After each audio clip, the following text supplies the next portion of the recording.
It's Golden Hour Adventure Time, featuring everyday people doing extraordinary things. From the peaks of victory to the valleys of defeat, these are their stories. Now, from the back of the pack, your hosts, Justin and Robbie. And welcome to the podcast, Between Three Coaches. Oh shit. This is Golden Hour Adventures. We have the host of Between Two Coaches, Nick K. I'm not even going to try to say your last name. Klastava? Close. Klastava. Just like cluster Dextrin, I should have had that right.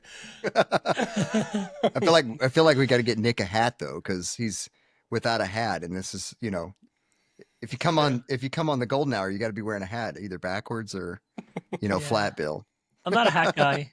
Not a hat guy, huh? No, I don't know why. I used to wear them as a kid. I always get like the pimples like right here, and I hated it. So then I just stopped. I think I don't know. You sweat so much in the summer with hats too. It's just like I don't know. I'd rather just sweat without the hat sweat. I'm bald, and so that's true. I don't have any hair to catch sweat, and so I need something to catch it, and so yeah, I got to wear a hat. I'm so salty it just runs into my eyes, so I got to have something to stop it. So. Well, Nick, welcome to the show. You are the co-host, whatever we want to say, of the podcast Between Two Coaches, you and Amanda. Yeah. Well, tell us a little bit about yourself and, how you got into running, and we'll go from there. Yeah, sure. Let's see. I started running in 1996 in high school. I was trying to be a basketball player, and the coach told me you were the wrong height, but I was the tallest kid in the team. So I took that to mean that I just stunk. Yeah. And I wore glasses at the time, and they stopped practice a bunch of times because my glasses ended up on the court. So I kind of had the writing on the wall that this wasn't for me. And so I went at the track and I rolled up to practice, and I was like, I'm going to be a javelin thrower and a high jumper. Or I think it was pole vault actually. And I walked up to the coach and he's like, distance runner. I'm like, what? I didn't want to do that. I was like, just here to throw things and not exercise. And so I met my coach, who was the distance coach, and then so I started running from there. And he was a very young guy, probably just out of college. So he sort of was my mentor and learning what runs were really about, going out with your teammates and just talking and bullshitting about whatever. Right. And so I ran high school, I ran college. Then my senior year, I stopped and took 8 years off and thought I was done. And we moved from New Jersey to Maryland, and I got back into it. I had a goal to run a marathon before I was 30, and I was 29 and a half. So I went for it, not knowing what I was doing because I was a 10K runner, steeplechaser in college, and didn't know what fueling long runs were or how far to run. My longest run was 10 miles in college, I think. So that went about as well as it could go. 20 good miles and the last 10K of hell. It's what happens when your longest run. I think your training block was about 16 miles and you took one gel. But I got hooked and back into it, and I met local running group here in Maryland and just sort of met friends, because how else do you meet friends as a 30-year-old than, people you meet through running. So that's been sort of my journey back. I had some good races as I got older. Ran about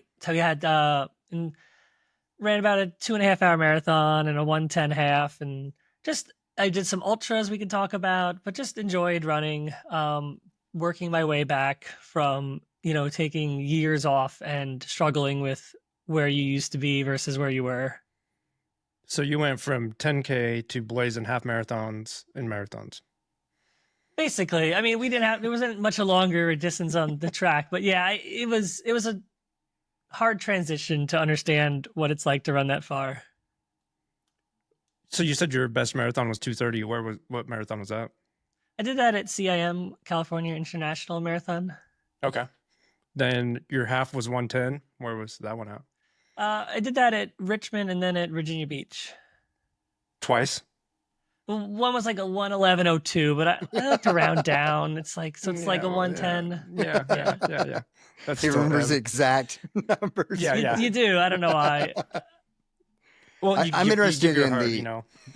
I'm interested in the 8 years that you took off. Like, what was the reasoning behind it? Was that burnout? Was it was just too much starting a family, life, job? Oh yeah, it was a lot of things. So it wasn't family yet. But it at college, I was on the track team and I'd been doing it like at a competitive level from high school and college. And my major was software engineering. And let's say there weren't a lot of software engineers who did sports in college. So when they set the core classes my senior year, they did it at 3 o'clock to 4:30, and there was one offering of it because there's only 25 of us. And I was missing practice every day, and I was just sort of like, the whole reason I'm on this track team is to be on a team and to practice the team, and if I had to do every practice on my own, it wasn't for me. So stopped my senior year, and then afterwards I got a job and just thought running was kind of going to go by. Like, I thought it was just this thing I did that I was okay with and like pretty good at in high school and college, and then I was just gonna hang out with my friends and do other stuff. And then it was moving to Maryland. I gained a bunch of weight, and I was like, well, the only thing I know how to sort of get in shape is running, so I'll just do that, not knowing what the next, like, now 15 years were going to bring. We'll get into it, but it's kind of really changed your life, hasn't it? It has. I mean, I always say, like, running has given more to me than I could ever imagine. Like, in, friends, community. I met my wife on the college cross country team. So my kids are through that. Most of my friends in Maryland I've met through running, and, or a runner.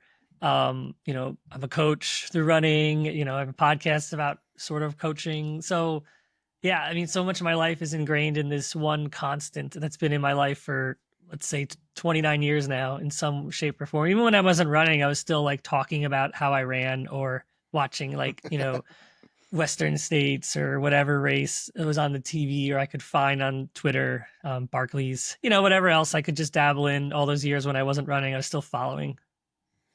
This is something I've struggled with, identifying as a runner. How do you identify yourself as? You mean like as a person, you mean? Yeah, as a person.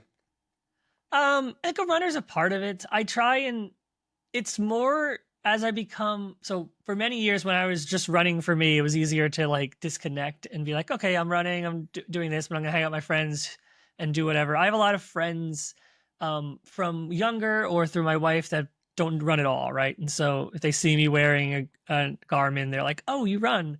But like, I don't, but like, they'll know like that it's a GPS watch, but like, they won't talk. The conversations aren't really about running, but as you become a coach and a lot of your friends start becoming runners, it's harder because then your identity sort of gets stuck in being a runner. But I've always kept like interests that have nothing to do with running. I've nerded out with video games and whenever, less now with kids, but like, that's been like something that's been like, okay, this has nothing to do with sports or running. I'm just for me. I'm a nerd with Marvel movies or Lord of the Rings or all that stuff. So sometimes like I can disconnect from running and just dive into my, world of fantasy novels or science fiction.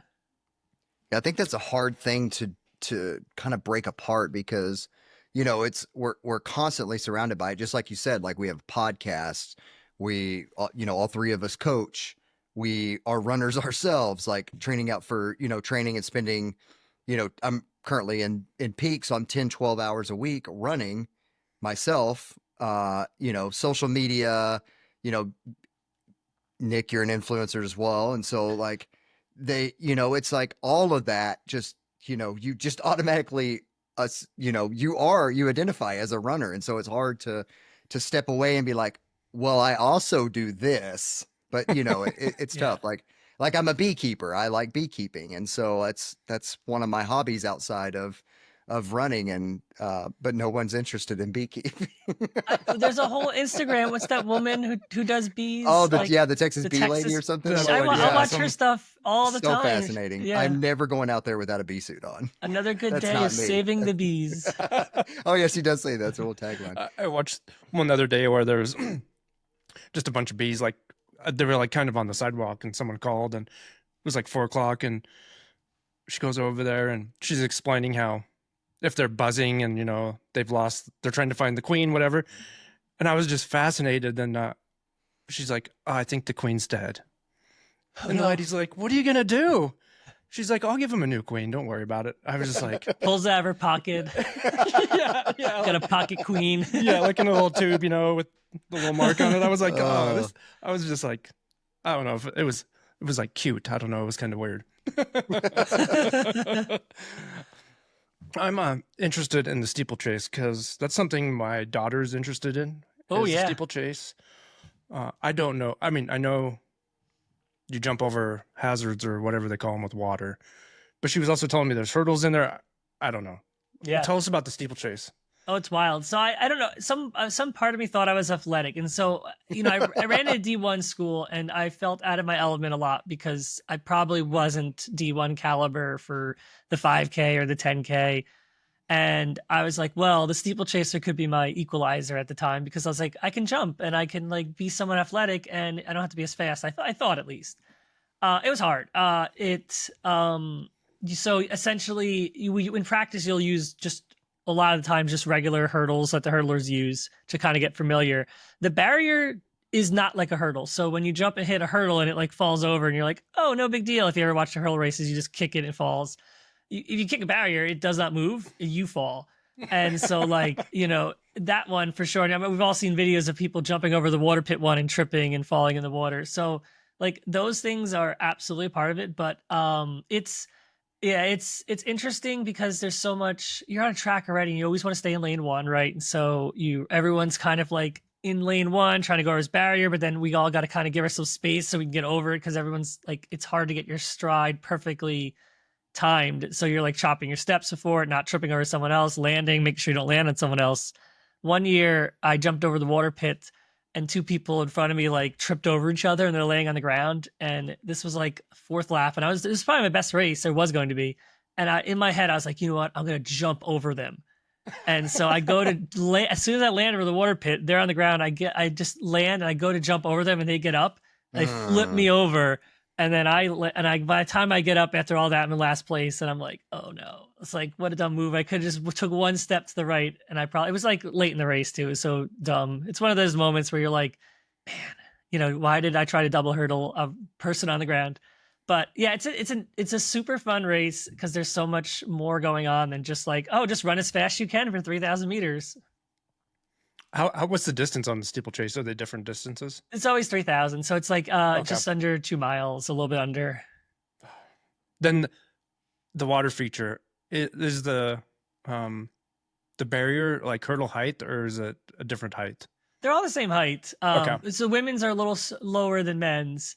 But every hurdle is the same height. The water pit just comes with like the water has just water on the other end of it.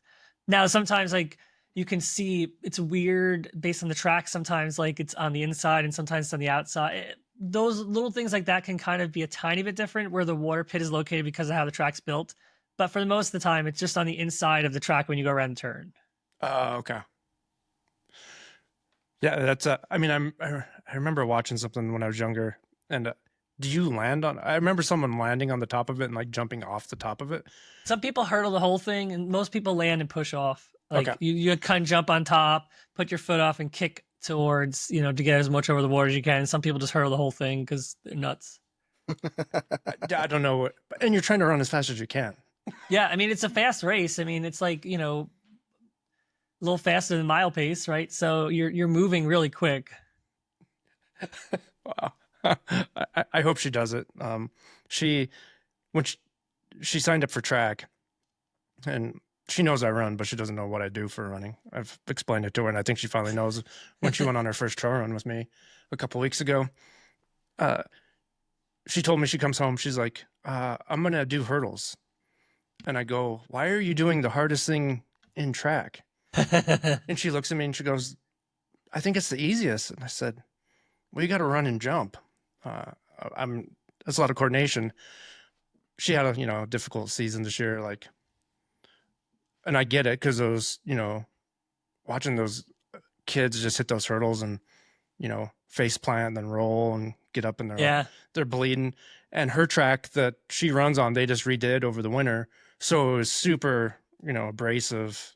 You just look at it wrong and it would cut you. She finally ended up going to like the 100-meter dash after half the season because But I kept telling her, I'm like, why don't you do the 2 mile? She's like, no one does the 2 mile. That's the hardest thing there is. I says, why? Because of the time. And she said, yes. And I says, but you're just out there for a run. I don't, it's hard to tell a girl that's 14 that she can just chill on a 2 mile run, even though I don't know. It's just my thought. Nick, we've had a couple collegiate athletes on the podcast, and there's one question that I'm always interested in is you hear a lot of stories about the coaches pushing the athletes really hard in high school and maybe even college. Have a buddy that he ran collegiately. He doesn't run anymore, but he was telling me how he did 110 mile weeks. Is that something that you experienced, like a real high mileage, high injury potential when you were in college, or did you have a different experience? I had a very different experience. I really enjoyed my college coach. I had a very different dynamic. My high school coach would like yell at me, no matter how good I was doing, and just like call me, like tell me to man up or say like words we don't say now to people. But like, just screaming at me, even if I'm having the best race ever. And then my college coach was like, hey, great job, Nick, way to go. My wife will say that she wanted our college coach to scream at her and he was too like passive, but I was like, this is nice. It feels supportive. Yeah. Training wise, I think I still have my old training log. It's a notebook, right? Because this is when I'm running in 2000. We didn't have any of these websites. No so like, Strava. I'm just like writing. I found like, and it just has written down weeks of training. But my peaks in so even as a 10K runner, I was peaking like 40, 50 miles a week. I started doing doubles my junior, senior year. But like, my long runs, 10, 12 was about where I was maxing out. I think either no one on my team was doing a ton more mileage at least, but we were doing several track workouts a week. We probably do like 3 times on the track. So I think we were just doing a little more intensity and a little less volume. I couldn't handle that volume, even as an adult. Even when I ran 230, I did it on 59 miles a week. And I finished around people who were telling me they did it they were doing 110 miles a week. And I'm like, yeah, I did 59. This is literally what I could handle. I had one kid, another one on the way, and my body could not handle much more than that. So I think high mileage will always destroy me. So I had one injury in college, and I've always sort of had an Achilles problem. Not always, but like that's the thing that will go for me is my Achilles. Yeah. And, I think I ramped up too hard over winter break's tough because again, I had no friends who ran. So I would come home over winter break and I hang out with my friends and, college 21, what are we going to do, guys? And then I wouldn't do as much running. And then I come back and, then we, instead of being the student and being like, hey, I didn't run that much, coach. You could ramp down my mileage. I'd just be like, let's go. And then, of course, your Achilles for me was always the first thing that went when I was undertrained. And so that was like the biggest injury I had, but it was my own doing, not my coach pushing me too hard. Got you. Well, that's 2 positive experiences that we've had recently of individuals that said that they had really good experiences, because you just hear all the negativity behind and, all the books that you're reading about how, people are getting pushed so hard and, are constantly injured. And so it's good to see that there are great coaches out there that are, have the athlete in mind as opposed to what the records are and how to win and win. Yeah, I feel like it almost gets worse too at the adult level because now instead of like being a part of a team where like parents are involved and like there's scrutiny on like what a coach is doing to an organization, now there's just coaches who just run athletes into the ground and like what is the ramifications? Like most adults aren't really going to yell at their coach and blame them for a massive injury. They're not happy about it, but like I've seen very few come out on social media anywhere, even at the professional level, where they're just berating their coach or ruining their life, right? But we've seen examples and we'll hear people talk about it. But, I think a lot of times coaches are just looking at this sub-elite level, just looking for their own ego to show how good they are. And they're pushing someone they don't know. They've never maybe met them. Maybe they met them once. They're not even located near them. And they're pushing them as far as they can to try and pump that ego. Look what I did. I made this person. They won this race, or they made it to Olympic trials, or they made it to Western States, or whatever.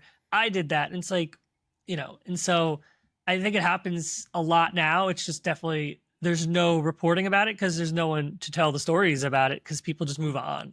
Yeah. That's kind of a good good transition. When you're talking about, I've worked with some people that wanted to, just go 5K, 10K, half marathon, right, road progression. And I was working with this one lady, and she really never ran, and she just wanted to run a 5K. And my programming was like less than 7 miles a week for her. And it was like 1 mile a day, then a recovery day, then 2 miles. And my thought process was, any of us, a 5K is minimal training, really, for one of our runs, especially when you get into the ultra world. And I was like, why would I want to have her work up to this 5K really quickly, run 5Ks and more in training, then she goes and runs her 5K race and she has a horrible time? I wanted that 5K race to be her podium spot, where she never ran that 3 miles until that race. And I remember I would get barraged by other people going, why is her mileage so low? And I'm like, this is my mind thinking as an ultra runner, it's 3 miles. She can't run 3 miles yet. I can give her 1 mile a day, give her some strength training on Tuesday, 1 mile on Wednesday, maybe 2 miles, 1.5 miles on Thursday or whatever. What are your thoughts on working with new clients that really never ran, or even with your, more elite clients with the volume, weekly volume? Because Justin and I have, what we like to talk about, and you pinged it on the head too. You're like 59 miles is my max. Like after that, I know that shit's going to start going wrong. Where do you like to see your clients, and what's your thought process on that? Yeah, I always say to athletes, first, when I start working with someone, I meet them where they're at. I'm not like, even if they tell me they have a big goal and they're like, oh, I want to be Q and I'm a 4.5 hour marathoner, I'm not gonna be like, we got to double your mileage and add 2 days per week. Like, because I hear that so many times from athletes come to me and they're like, a coach told me I had to do 80 miles a week or I'll never reach my goals. I'm like, what's your goal? And they're like, BQ. And I'm like, no, get the hell out of here. What?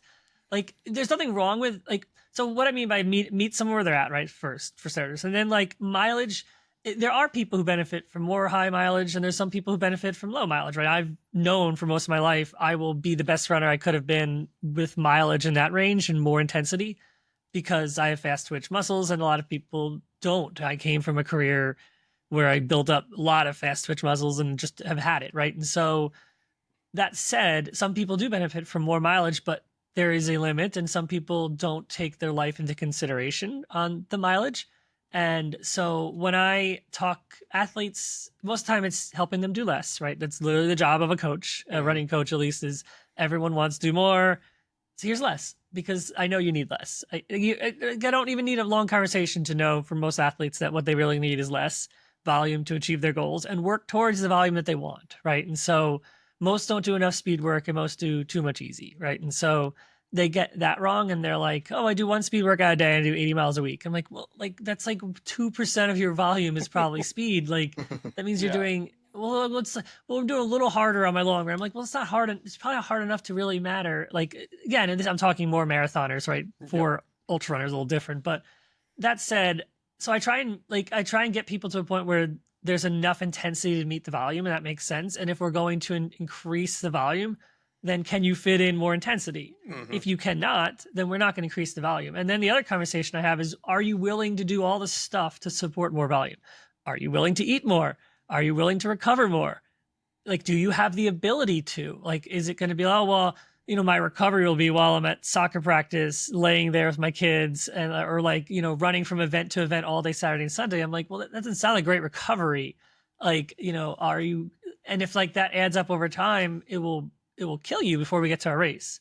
So it's really like getting as much as a picture I can get from an athlete. And I get that from my initial call. I do a weekly snapshot on every athlete's Sunday log. And I try and ask them, like, what's your stress level? What's your sleep? What's your nutrition?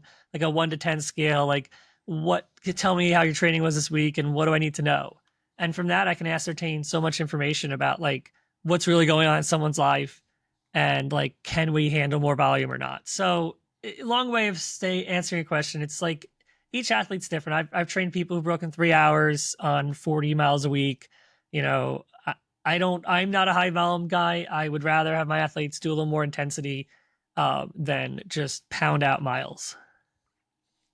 Yeah, You yeah, literally just talked about exactly what Robbie and I were talking about yesterday. yeah. It's insane. Like more, less junk miles and more purpose behind the miles that you're running. So, yeah.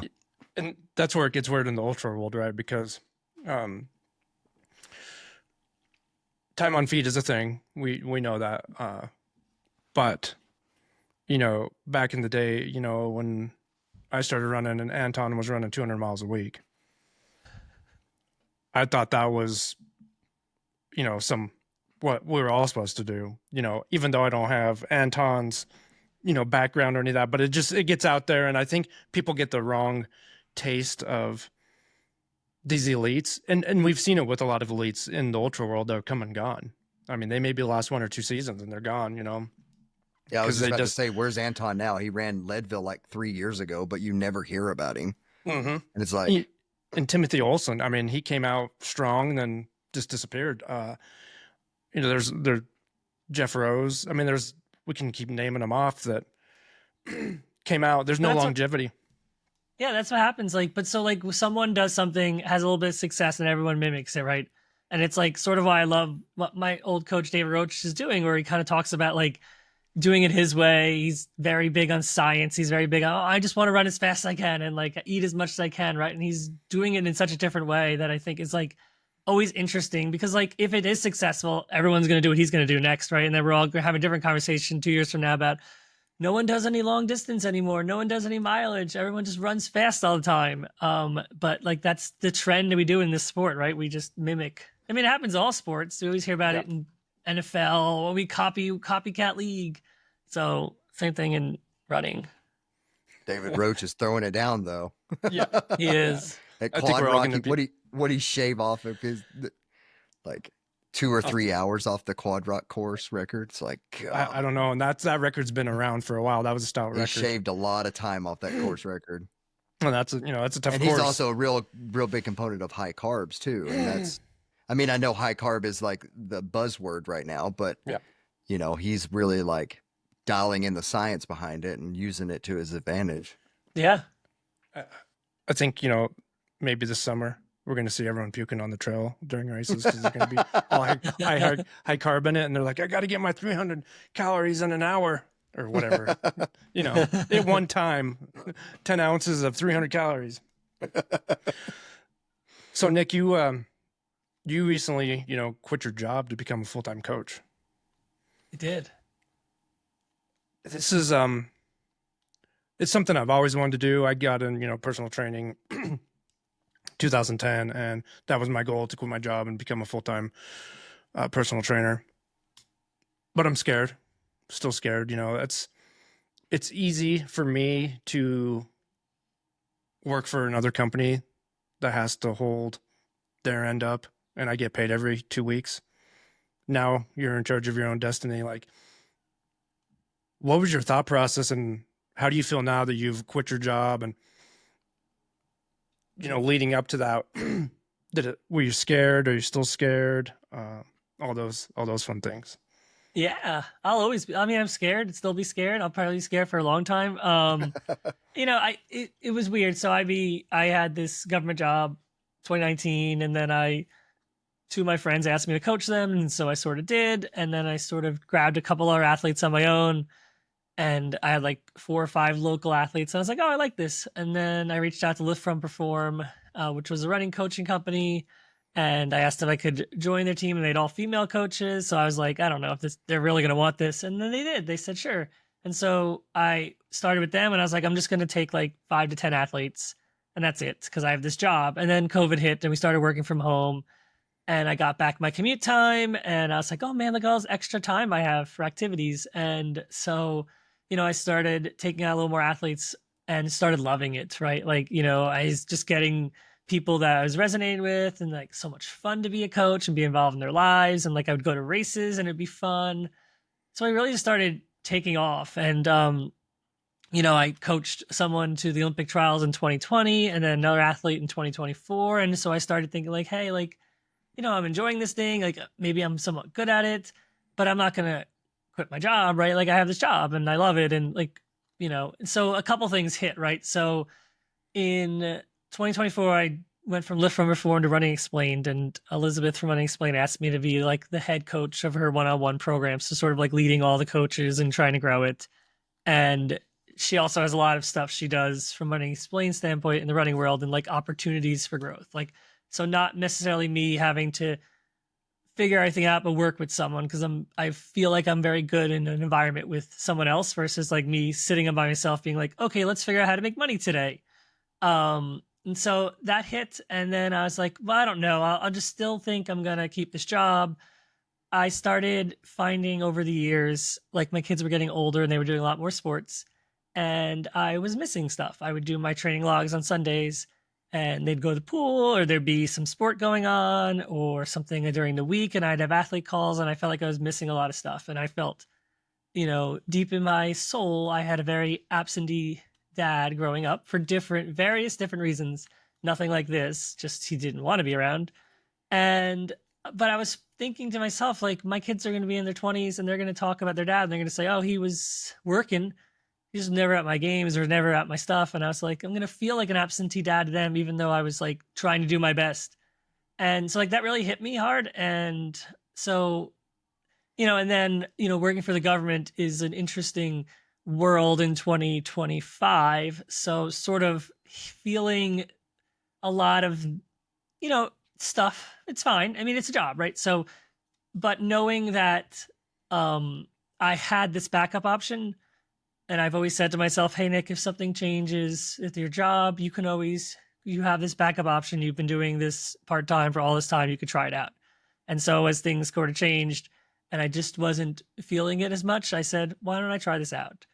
Why don't I give this a go? Worst case that happens, it fails miserably, right? And, I've already established myself as a coach, so I know I have a baseline, right? I'm not going from quitting my job and saying, hey, family, I'm going to be a coach today, and I'm going to find athletes, and we'll survive. I'm saying I already have, like, an established, like, roster, and, like, I'm going to start there and build from there and try and, entrepreneur other ideas.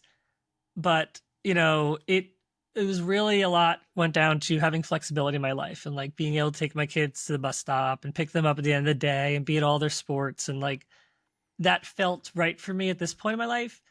And, if I make a little less money because I'm only doing one job instead of two jobs, okay, if I get to spend time with my family, and then when I get a little older and they don't want to be around me anymore because they're teenagers, then maybe I'll do something else. But I want to give this a shot. And a lot of people just said like, hey, Nick, you're 42. Like, if you don't do this now, when are you going to do it, right? You're not going to be in your late 50s being like, I'm going to quit my job and become a running coach. It feels like that ship may have passes as I get a little older. So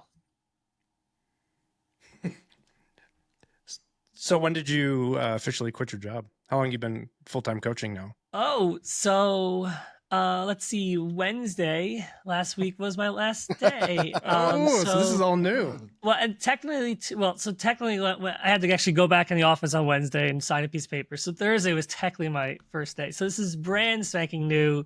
But yeah, we're living by the seat of our pants. Tomorrow, Monday will really be the first day because I told myself I wanted like 2 days to like transition. So I like did stuff that I wouldn't normally do on a work day. I was like, I'll go to the movies at 2 p.m. on a Thursday. It's like by myself.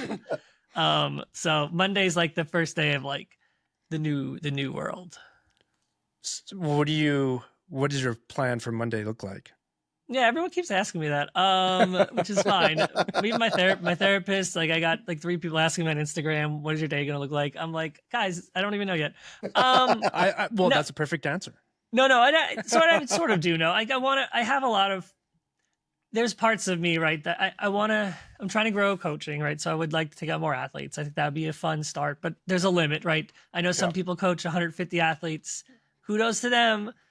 I don't ever want to do that. Like even if I physically could, I don't want to because I don't feel like it would be as fun for me. It's fun to be involved at some level to people's lives who want that back. Some of my athletes like don't communicate as much as others, but for the ones who do, I'm like excited to be a part of it. If I get too many, I'll be like confusing them all, and I don't want that. And so there's a limit, but I can take on more. I want to try and there's no part of me that believes as a 42-year-old who barely enjoys social media as much as I do that I'm going to like, let's go create and become a content creator and get paid, $50,000 for a post or some ridiculous number. Like, I don't know if that's not like my world. I would love to create more. Like, I think there's fun things I can do that aren't evolved around me, like content around coaching. I'd love to dabble more in YouTube once I figure out how to do it.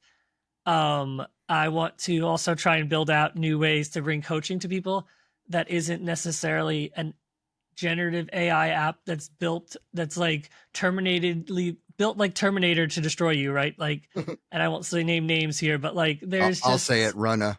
Yeah, there's just, and like, I get it. It's a lot of people are backed by it and stuff, but it's just every time someone talks about it, it just seems like it's built to push people way too far. And so like, I'd love to bring coaching to people at a level. Maybe there's a lot of people who are new to running and they don't all want to like get a one-on-one coach or even know what that means. Right. And so there is a level to bring coaching to people. It isn't also a program that just like makes them do stuff that I wouldn't even give to athletes I have trying to qualify for Olympic trials. And they're giving it to like beginner runners. And I'm like, what is this nonsense? So have you looked into a program on there? Have you actually ran a program on there just to see like what they're giving? I haven't done it yet. I had friends use it who've told me and like show me like what they're being programmed. And I'm like, do half of that. Like, I mean, you can do whatever you want, but like seriously, like I'm like at my peak, I couldn't do that workout. Okay. And it doesn't matter. Like if the paces, obviously they get different paces, but I'm just like the volume of that workout for you at your level is like, that's absurd. But I also think it's not all runners' fault because people go in there. If you're given the option of picking the simple 5K plan or the like the full-on competitive Olympic caliber 5K plan, which one are people going to pick, right? Yeah, so of course. Yeah. It's both, right? But like, I don't know. I hate seeing so many people get hurt who are new to running because it will ruin your joy of it. Yeah. What are your thoughts about them getting bought out by Strava? I don't know what to make of that yet because I don't know where this goes other than like everyone on Strava getting the same workouts through Runna all put on their Strava feed and then people going, oh, we're all doing the same stuff. That's weird. Like that's the only, like, I don't know where it's going to go yet, but like it's, it's like when you have a one-on-one coach and you have like a group of athletes and you start meeting the other athletes of the same coach and every Tuesday you're doing the same workout and you're like, are we group coached? Is this not one-on-one coaching? So like, that's what's I don't know. I don't really know what to make of it yet, but I think they're aligned. So, I think if there was one place Running could go, Strava makes the most sense. Yeah. You hit on something, and the coaches that take on too much and whatever, if they're all about money or whatever their thing is, and their athletes are all cookie cutter. All the programs are cookie cutter. Like you were just talking about, oh, this person's doing the same thing on Tuesday. We're both doing the same workout. We have the same coach. I know for me, and I know with Justin, I'm sure you're pretty much the same way. Like, if I'm paying for a coach, I want that one-on-one, and I need flexibility from the coach that I'm working with. Number one, that's like the golden rule. Like, stuff in life happens, and you have a long-run program for me on Saturday, then something comes up and I need to change that. You need to be able to go in there and change my program. That's what I expect of you. I've seen too much in the past where, and we see this on social media too, where there's hardly any communication with back and forth with the coach, or you can't reach the coach. Something happens, you don't get those miles, and you go stack the miles the next day because you feel obligated to, right? We've all seen that. We might have felt that at some point in our running career too. That's where, it's life first, running second. And for me, it's not, this isn't my full-time job. I want to see you succeed first of all. It has nothing to do with me. In the ultra running, someone wants to complete their first 100 miler, that's a big deal.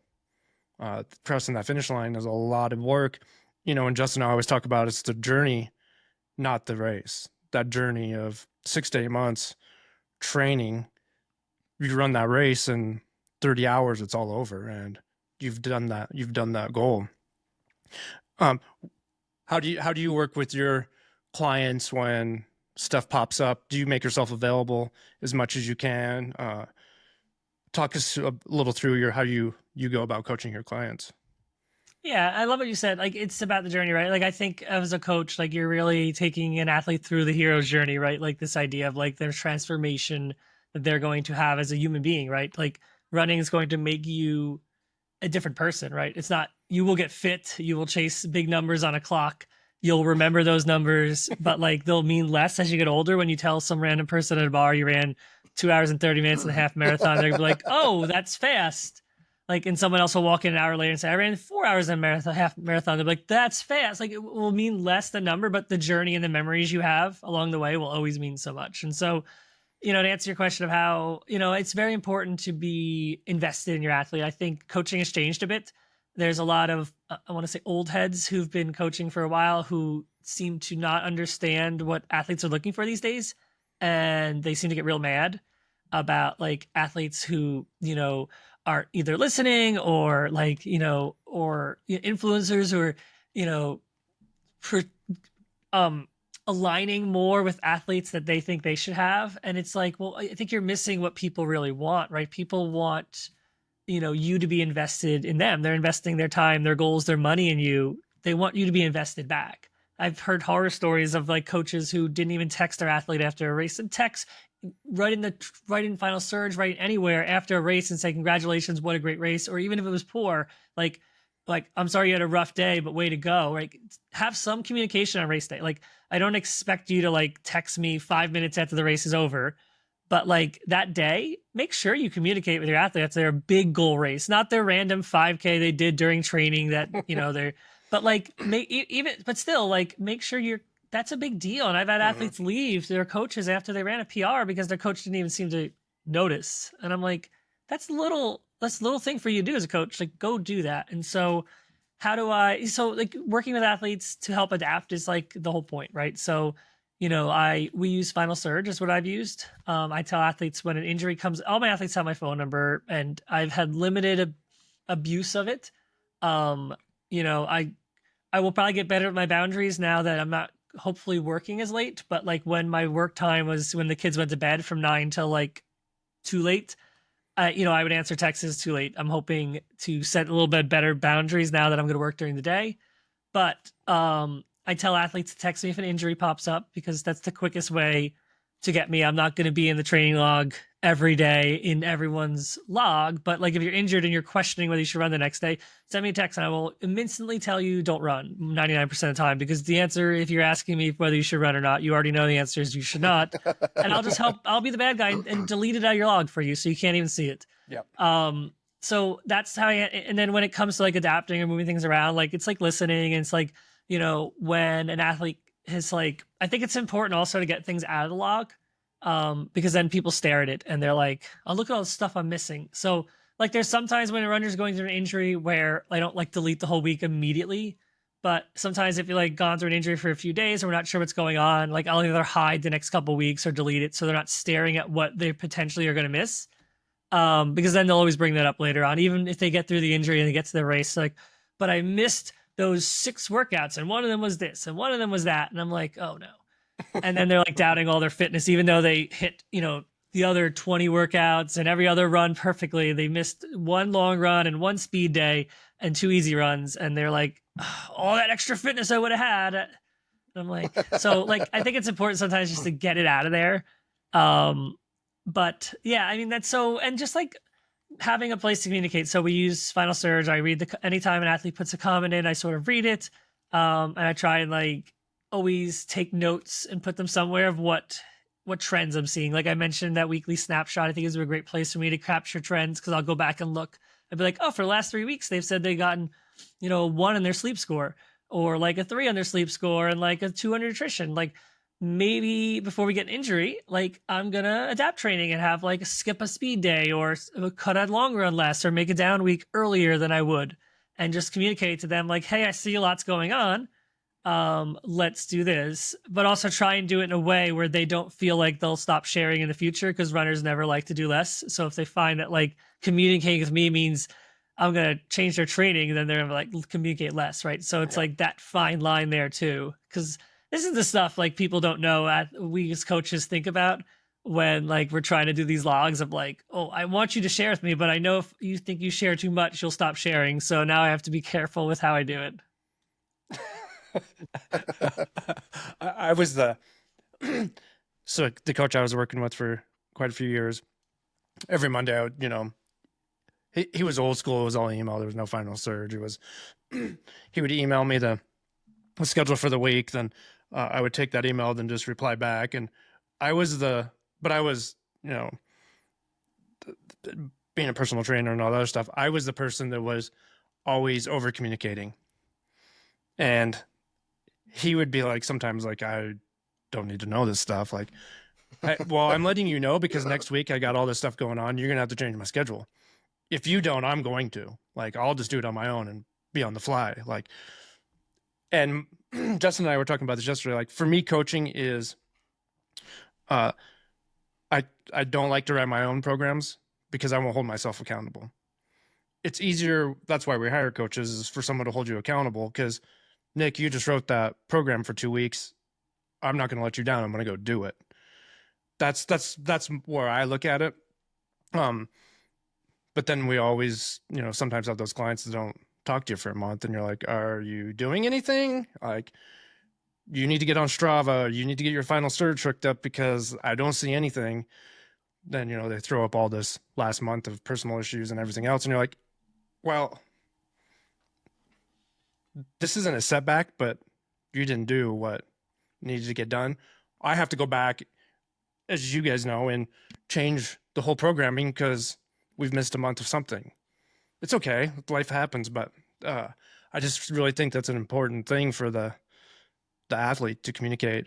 And I'd rather take over communication than lack of communication. Yeah, I think, I try, and that's why I communicate a lot. So, I make sure I communicate every single comment back to athletes so they know it's fine. I give them a space every Sunday, like I said, where they could have a free space to write anything they want. And some of them write paragraphs, which is great because over communicating is fine. Like, yes, it'll take me a little bit of time to read, but like, sure, I ascertain so much information from that and from what I want to learn about this person, because the more I can learn, the easier it becomes, right? I've had athletes for almost 6 years now, and I know the second when something's off. I know the second when they're starting to struggle with their workouts, and I have to text them or to put a note in there and say, do your next workout without looking at your watch, or like, don't run with your watch for your next workout because I know you're getting in your head again. You're doing that thing, right? That always comes up. Like, so you get to know these people when they share with you. And I wish athletes would feel comfortable. Some of them apologize. And like, the hard thing about being somewhat out vocal or like sharing your journey on social media is then athletes will sometimes be like, oh, I don't want to bother you. I saw on Instagram today, you said this horrible thing happened. And I'm like, but like, first off, I'm just sharing my journey on social media. Like, yes, that horrible thing did happen, but I'm still a coach and it's still my job. So please share with me. I don't want to like make you not talk to me or communicate with me because my social media said like, this happened today and it's so hard and I'm like dying. Like, yeah, I'm sure I am, but like, so it's like, sometimes I feel like my athletes are like so much like me where they don't want to like upset anyone. So then they won't communicate. And I'm like, no, please. Sometimes I like put out a note and say, hey, everyone, you saw something I posted today, but please still communicate with me because I'm fine enough to still be your coach. I appreciate all the thoughts and prayers. But, so yeah, but to your point, over communicating really helps, and it allows you to sort of get to know and like adapt. Like some athletes will put in like when they have vacations coming up and just put like a label in there. It says I'm on vacation from these days and I'll know to move things around. Or like some of my nurses put, here's the days I'm in the hospital, and just put their schedule in there for me. So I always make it an off day. For most athletes, I try and keep the same rhythm each week unless they tell me. And I say, hey, you have free reign to move around easy days. Or if you have a complicated week, just tell me and I will do it for you. Or if midweek, if you find that like I've skipped every day this week and it's Friday and I have a long run, a speed workout and strides left, should I do all 3 the next 3 days? I can say, absolutely not. I'm deleting one of these. Like, it sounds like your week was hard enough already. Yeah.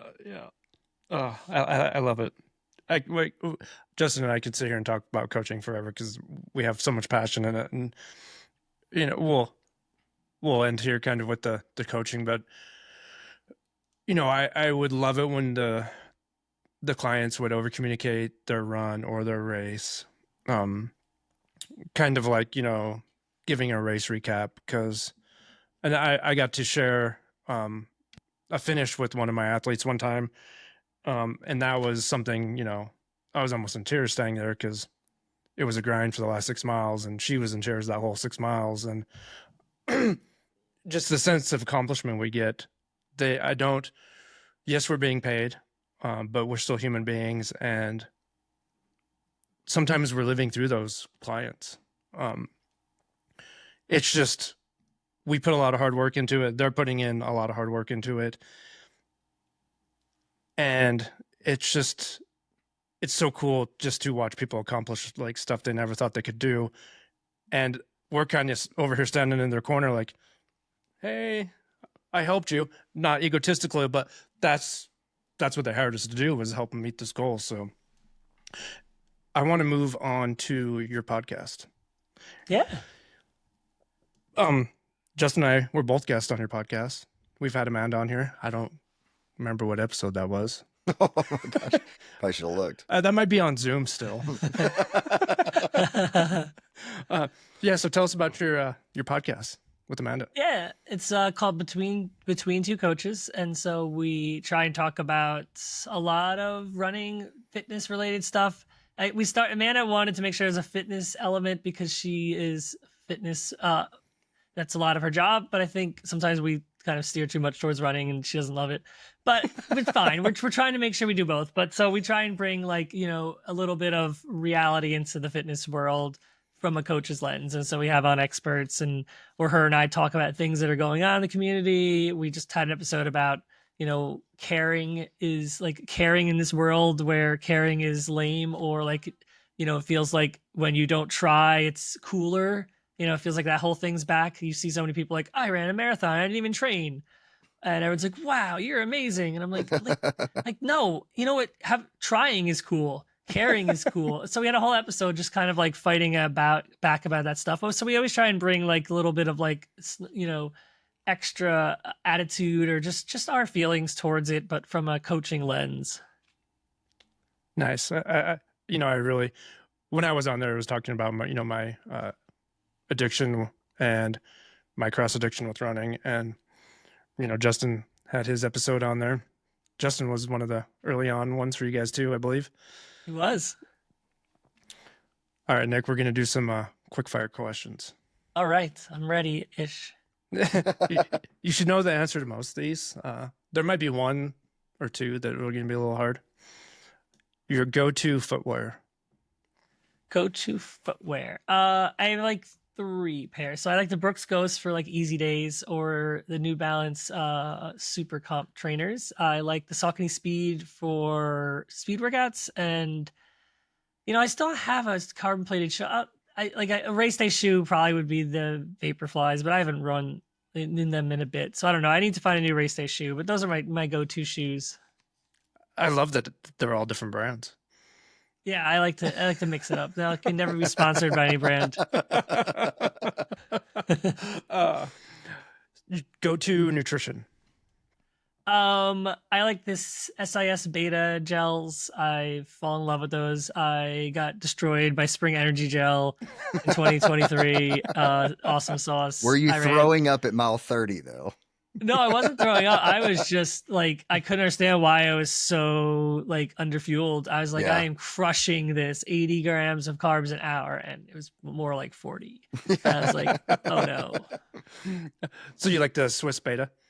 Yeah, I orange. I also like the nootropics, but I only take one, and I have to time it right, or it will destroy me, because it's like 200 milligrams of caffeine. It's like, what's one of my friends called it, rocket fuel. I tried. I need to get some more. I've just been feeling off candy. I'm not gonna lie. I'm getting cheap, and Candy seems to be working very well with cluster Yeah. dextrin. Taking the rails of peeps. Yeah, rails of peeps. That's going to be my new thing. Rails of peeps. Rails of peeps. Oh my god! But I did try some Swiss beta when I was in Utah. A friend gave me some, and it was the natural flavor or the neutral flavor, whatever it was. Yeah. And I was like really surprised with it. Pretty good stuff. Do you find that when you're running a race, do you find it that you can change gels up, or do you need to stay consistent with the same type of gel? Because I like to change it up, even though I'm using the same like flavoring. I usually just do the naked flavoring or the natural flavoring, but I like the consistency of different stuff just to kind of, change it up a little bit. Yeah, so in training, I rotate through a lot in training, so I don't get sick by the time I get to race day. So I'll take Morton, I'll take e-gels from Crank Sports. That's part of my race day nutrition. I'll take Precision Fuel gels. I'll take SIS Beta. So I'll rotate through all those in training, and then on race day, at least in Boston, I did the e-gels, the CIS Betas. I think I had one Morton because they handed them out in the course, and I was like, sure, I'll take this. It's $5. Yeah. Yeah. Thank you. I was gonna take more, and they were like, I was just gonna grab them all and be like, I got my race fees back. I got 76 Morton gels from this area here. I got my money back. I ran a race last year, and Robbie was there crewing and pacing me, and Morton was a sponsor, and they just had them sitting out on the table. I was grabbing them by the handsfuls and throwing them in my bag. Yeah, I think I left with. I know I had 30 of them. It's $150 right there. Then no one wanted the bars at the end of the race. All the gels were gone, and they're like, we can't get rid of the bars. So I was grabbing like 2 or 3 of the bars, and Justin and I both figured out why. They're really good if you can walk, maybe crawl. They're a little chewy and take a lot they're of held together by glue, so it's it's tough. The Morton bars, like I'll eat those before a run, but I'll never try them during. They were see, I could not. Yeah, Well, you have to walk At least and have a gallon of water to get them down. On the ultras, when you're walking up a hill slow, but in a marathon or half marathon, any road stuff, there's no way I could even. It wouldn't even. It would just be falling out of my mouth.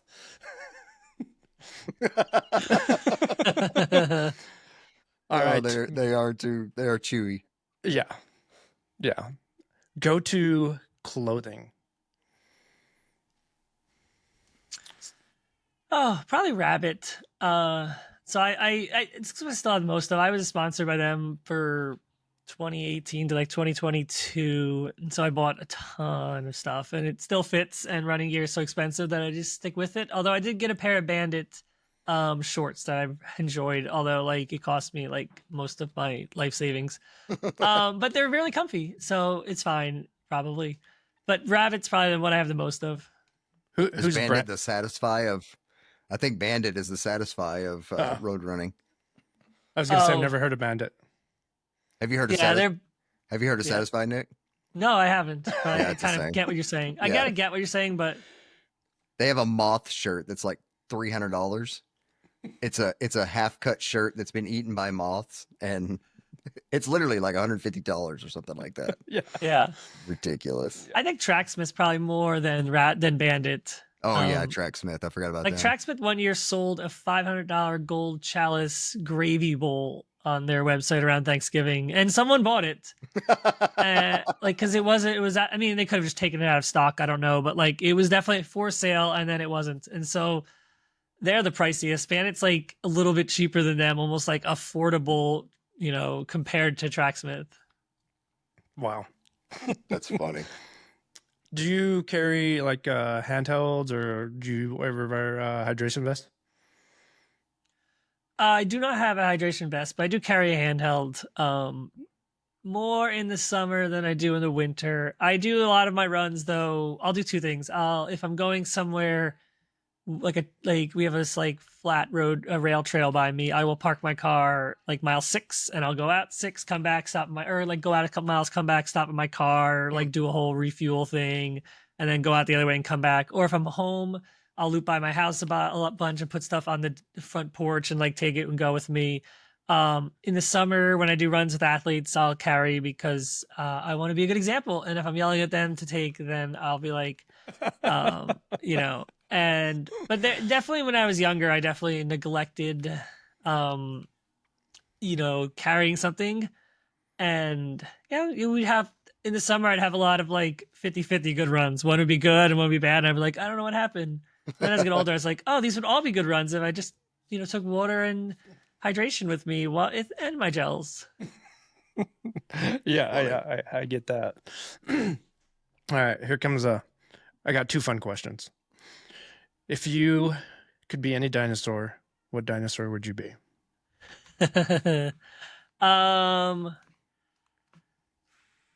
Probably, this is a lame answer. Probably T-Rex, Ooh. because they are the biggest and the baddest. That's how I want to see myself, but I am not that at all.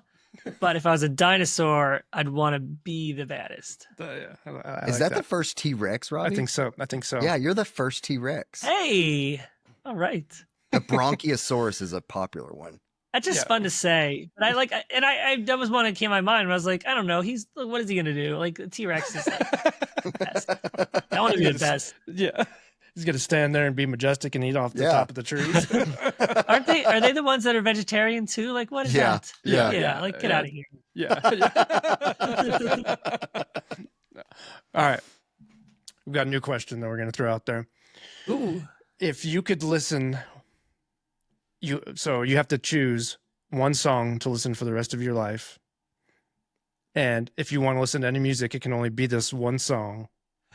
What song would it be? Oh no. All right. There's a song. I'm gonna say this, but if you guys don't know what it is, then I'm gonna give a different song. But there was this Numa Numa song, that like it was like I don't know. If you don't know it, then this is ruining it. But I used to play it all the time on repeat, and I loved it. But I'll probably go with for a more answer that people might know of. Avicii Levels. I could listen to on repeat for the rest of my life, and they would never get old. Okay, perfect. I like it. Yeah. Well, Nick, it was a pleasure having you on. We'll give you some time to, shout out your coaching, where people can find you on social media, where people can listen to your podcast.